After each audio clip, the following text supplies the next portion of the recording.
இன்றே டவுன்லோட் செய்து உங்கள் ஃபேவரட் ஷோக்களை என்ஜாய் பண்ணுங்க. எதுக்கு நீ சமையல்லாம் கத்துக்கிட்டு?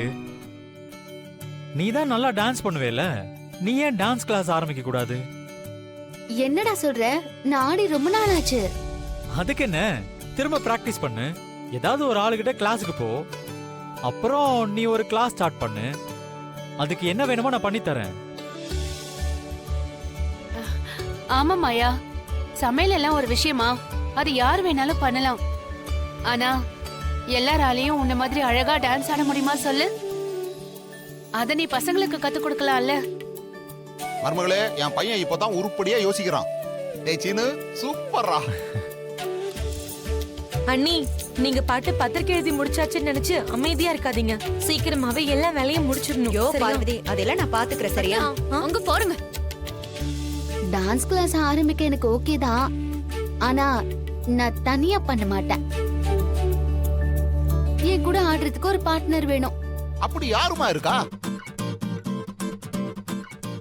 பெரியம்மா தான்.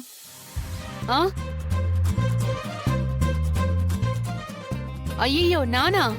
என்ன நானா நீயானு? நீங்களும் நல்லா ஆடுவீங்க. அப்புறம் என்ன, சேர்ந்தே பண்ணலாம்.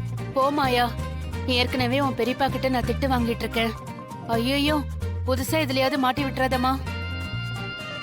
அதெல்லாம் எனக்கு தெரியாது.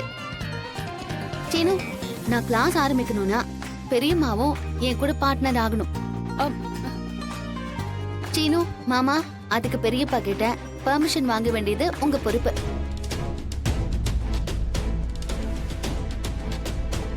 அடி பாவி, எங்களை கோத்து விடுற?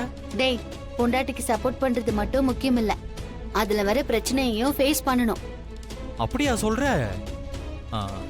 சரி, முயற்சி பண்றோம். மாயா, என்ன ஏன் மாயா இதுல மாட்டி விடுற? அதெல்லாம் நீங்க பண்றீங்க பெரியம்மா.